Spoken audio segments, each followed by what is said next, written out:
Hello everyone, আসসালামু আলাইকুম। তিশাস রেসিপির আজকের আয়োজনে সবাইকে ওয়েলকাম। আশা করি সবাই ভালো আছেন। আজকে আপনাদের জন্য নিয়ে এসেছি অল্প সময়ের মধ্যে এবং খুবই সহজভাবে নারকেলের ডেজার্ট। আশা করি ভিডিওটি সবার ভালো লাগবে। চলুন আর কথা না বাড়িয়ে শুরু করা যাক।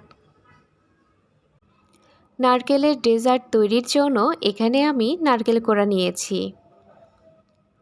এবার একটা হাঁড়িতে দিয়ে দিচ্ছি চিনি। মিষ্টির পরিমাণটা আপনারা আপনাদের স্বাদ মতো বাড়িয়ে কমিয়ে দিবেন। দিয়ে দিয়েছি 3টা এলাচ।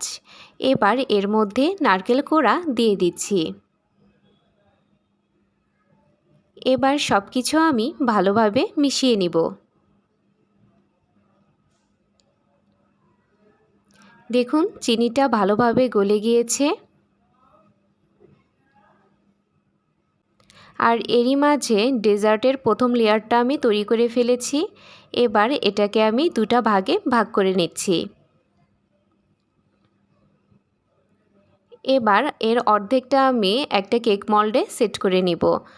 কেক মল্ডে আমি আগে থেকেই তেল ব্রাশ করে নিয়েছি।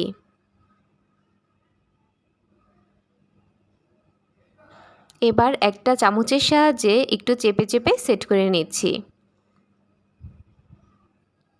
এটাকে আমি এভাবেই 5 মিনিটের জন্য রেখে দিব। এবার আমি ডেজার্টের দ্বিতীয় লেয়ারটা তৈরি করে নিব।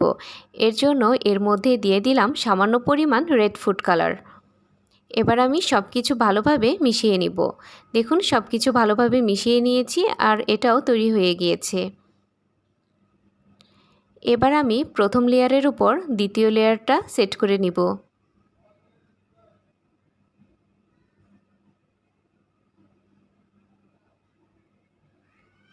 একটা চামচের সাহায্যে এভাবে চেপে চেপে সেট করে নিচ্ছি। আর এরই মাঝে দেখুন ডেজার্টটা খুব ভালোভাবে সেট হয়ে গিয়েছে। এবার আমি একটা ছুরির সাহায্যে এভাবে কেটে নিচ্ছি। তবে একটা জিনিস খেয়াল রাখতে হবে, ডেজার্টটা ঠিক 5 মিনিটের জন্যই সেট করে নিতে হবে।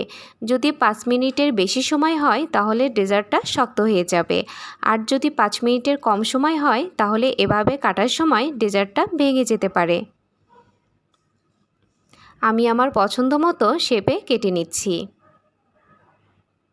দেখুন ডেজার্টগুলো আমি কেটে নিয়েছি এবং ডেজার্টগুলো দেখতেও কতটা লোভনীয় লাগছে।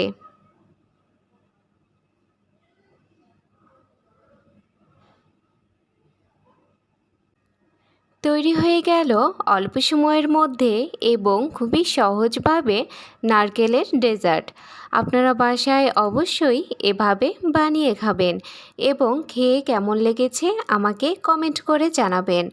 আজকের ভিডিও এই পর্যন্তই। সবাই ভালো থাকবেন, সুস্থ থাকবেন এবং অবশ্যই আমার চ্যানেলটা সাবস্ক্রাইব করে আমার পাশে থাকবেন। আল্লাহ হাফেজ।